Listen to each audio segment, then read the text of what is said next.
The statue lived on top of a cliff, perched on a pillar near our cottage. Mammy told us he was there to warn vessels about the treacherous rocks and the ghosts of sunken ships below. I had always taken kindly to the metal man, but it wasn't until one bedtime tale that my interest was truly stirred. "If you want to get married," Mammy said, her weight causing the already overloaded bed to moan in protest, "then you'll have to hop on one leg around the pillar that the metal man lives on." "But how will that make a difference?" I asked, enchanted with the tale.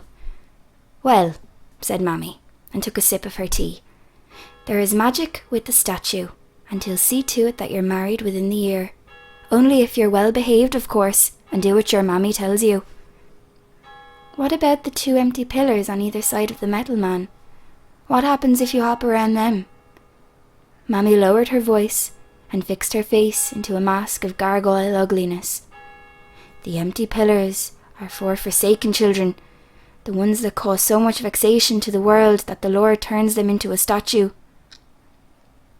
I pulled the covers over my face, making the blankets into my fortress.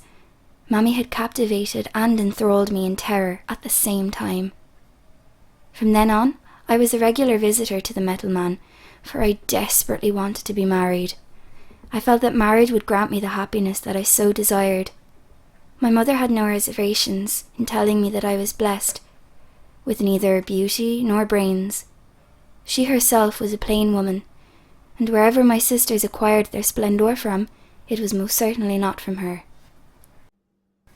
My sisters' golden ringlets hung beautifully, cascading in a fall of perfect curls. Mammy said their hair was spun at dawn by a mystical spider, and my hair was a dull brown that hung limply down the side of my face. My eyes were small and were not unfortunate, but compared to the blue jewels that my sisters viewed the world from, I might as well not have had any. Why it should be that my mammy gave birth to 7 girls, and I, the middle child, would spoil her run-off perfection, I don't know. My education in an all-girls school didn't stop me looking for my future husband. I would skulk outside the boys' school, waiting for them to potter out. My eyelashes were blessedly long, and I'd bash them at the boys, hoping for one of them to look my way.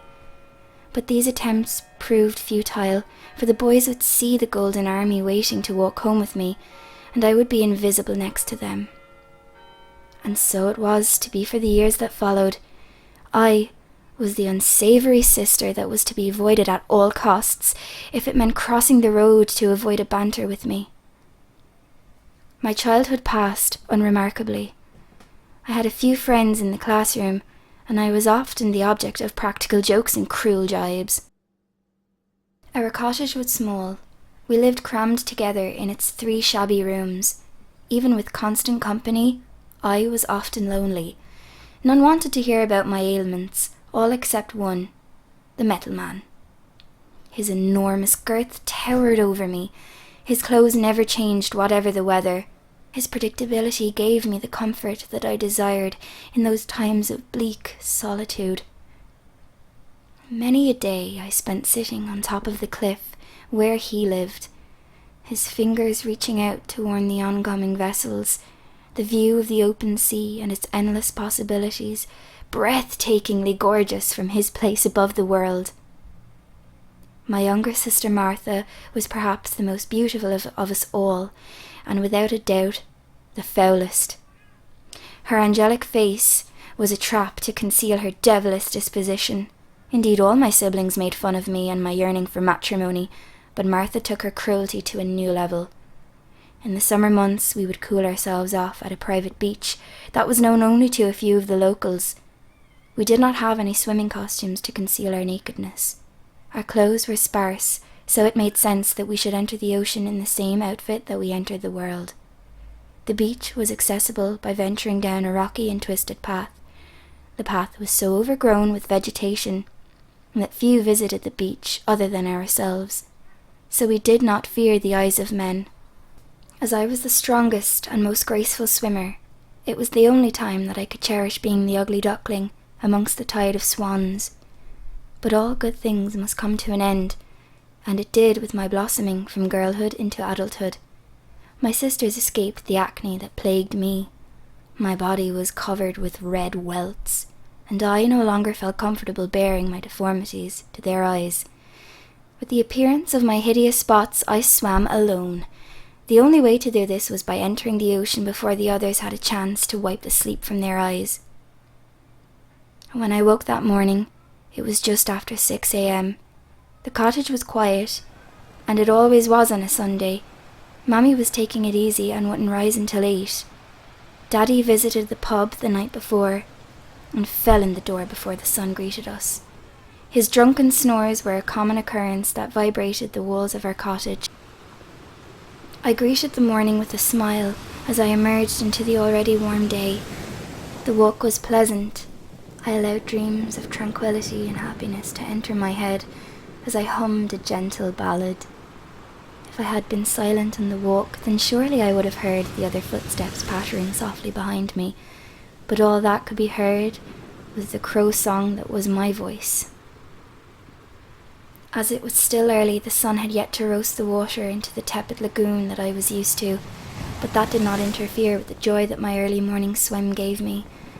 I swam in my blissful state until the sun moved enough for me to know it was time to leave. Mammy would show me the back of a wooden spoon if I wasn't gleaming from the results of a bar soap, clean and ready for mass. I left the water in a daydream, both tired and refreshed from my exercise. It didn't occur to me that my clothes would not be waiting for me on the mossy grass. At first I thought that I misjudged where I placed them, and blamed their disappearance on a wind that had not stirred in weeks. It wasn't until I saw the green and white ribbon that belonged to Martha that I knew what had happened. She had stolen my clothes. I tried calling her name. I screamed and begged for her to return my belongings, but I knew that she couldn't hear. Martha wouldn't have dared to be on the receiving end of Mammy's anger. Martha would be rosy-cheeked, waiting patiently in her Sunday frock for Mass. The journey home was degrading, my nakedness on full show. I passed the metal man, his eyes forever searching for stray ships. Back then, it was rare to see a motor car in the country, but sure enough one passed me, filled to the brim with people. At first they appeared stunned to see me. I tried to hide, but the path was wide and open. All but one laughed. The priest who hitched a ride. Not just any priest, my local parish priest. The priest, I concluded, was on his way to preach to his weekly congregation. I hoped Mammy and my sisters were on their way to Mass and had not waited for my return. I didn't pass another living soul on the journey home. Any respectable person had flocked to church. And true to my wish, Mammy and the gang had not waited for me. I began to entertain the notion that my nude stroll would go unnoticed when the front door slammed, announcing my mother's return.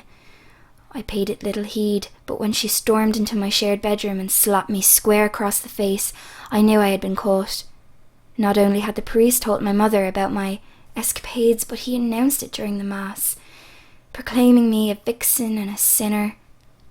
Martha stood in the doorway with a thin grin and watched me take a beating, never once opening her mouth to proclaim her guilt.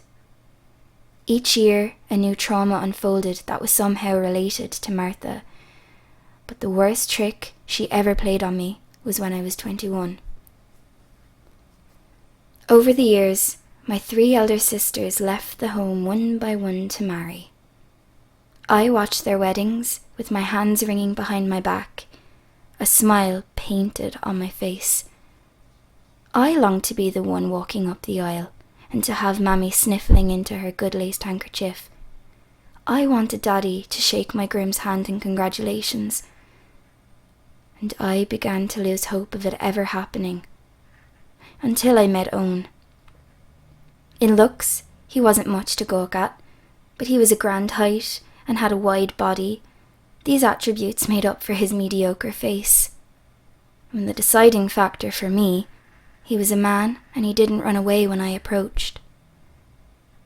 He was untainted from the local gossip about my scavenging ways for the company of a male.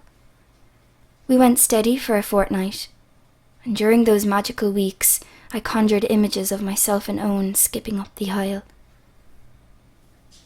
I'd look almost pretty in a dazzling white gown to match my virginal status, and Owen's boils would appear diminished in a navy tuxedo. At the end of the 2 weeks, it seemed only right that Owen should meet my mum and dad. It was on that fateful visit to meet them that it happened. Martha wasn't even meant to be there. That is the bit that plagued me on those lonely nights when the wind howled outside. And she should have been at work, but she swapped shifts at the last minute. I was in the height of ecstasy with Owen beside me, with my hand entwined with his. I opened the door. Mammy and Daddy were not at home apparently. They thought the meeting was not for another hour. An hour is all it took for Martha and Owen to fall starry-eyed in love with each other. She giggled at his jokes and blushed when he looked at her. By the following Wednesday, I was dumped. He even had the audacity to deny our parting was because of Martha. By that spring, they were married. I was cruelly appointed the maid of honour. I didn't believe then, nor do I now, that my sister possessed any feelings for Owen. I believe she married him just because he was the one man who would steal me from spinsterhood. When I reached the sunset of my 20s, I was the only offspring my parents had living at home. My youngest sister Margaret had recently left to harbour her fantasies on English soil. Daddy's drinking became thunderous with the departure of Margaret, and I would often find him slumped on the front yard, too drunk to even open the front door to sleep in his bed. Mammy resented my presence in the cottage. I was the wound that refused to heal. And my luck with employment was no better than my luck with men. My average job lasted just 3 months before I was either fired or the company went out of business. And this made it impossible to save up enough money to start a new life, where my chances of obtaining a husband might increase. Whenever I did manage to save up an honest amount, I would blow it on a frock that was drastically out of my price range, usually worn to impress my latest conquest. After a particularly volatile fight with Mammy one night, I lay on my bed, with my clothes crumpling against my body. The rain pelted against the window, and fresh drops of water trickled through the cracks of the carelessly fitted window pane. A puddle began to form on the floor. I ran over the day's events in my head, the mundane, repetitive existence that I led. All my problems could be resolved if I could only find love, if I could just be married. I watched the rain commander the floor and thought of the metal man enduring the hardships of the inclement weather. I sprung from my bed, feeling dizzy from the intensity of my feelings, but I knew with absolute certainty that if I was to abscond into the night and dance around the metal man, then my wish of marriage would be surely granted. Even though the night was dark and the moon was hidden behind a veil of cloud, the metal man was visible from the muddy field where I stood gazing up at him. The sea surrounding him was invisible, but I could hear the angry waves crashing onto the rocks. I pleaded with the statue to aid my happiness. "Let me find love," I shouted into the night, and began the one-legged hop around the metal man. With the last jump, it was done. It had been many years since I engaged in the peculiar dance, and the exertion left me exhausted. My feet were pointed in the direction of home when I heard someone calling my name. The wind hid the identity of the voice, but I could pick up the tones of a maddened, deranged speaker. On top of the cliff, above the world, I remember what my sister had done to me all those years ago. She had not completed her malicious attack. I could think of no other that would follow me into the depths of the night. Even with the fierce clamour of nature, the rapid beating of my heart was audible, the heavy thump-thump, no concealment to the terror that suffocated me. "Martha!" I yelled. "Show yourself, you demon!" My legs walked backwards, carrying me further from the pillars and closer to the cliff edge. "Martha, I know it's you!" And I longed to leave my refuge. Martha's presence had tainted it. "Why can't you just leave me alone?" My head jerked up as sudden as a hunted animal. Through my bleary eyes, I saw movement on the pillar that entombed the metal man. A phantom light shone on the statue's face so that I could see his vivid features, as if I was looking at him in the light of day. His head tilted to the side and he grinned. I gasped. My legs carried me, the final 2 steps that I was to make alive, and I fell over the edge of the cliff. My tumble with fortune lasted seconds before I landed on the rugged rocks below. The cliff seemed colossal from my place at the end of the earth. To my surprise, I climbed the cliff with the agility of a spider. If it wasn't for loose pebbles falling to the ground, my eyes wouldn't have been diverted to the roaring waves smothering the rocks. I wouldn't have seen my lifeless body being spat out by the sea. The wind and the rain fought each other in an epic battle, but I could feel nothing. A silhouette from the surface reached for me. I thrashed and wailed, for I thought it my insidious sister coming to swallow my soul. My meagre attempts of escape proved fruitless, for the hand sought me and pulled me to the top. In that insane moment, I didn't know friend from foe.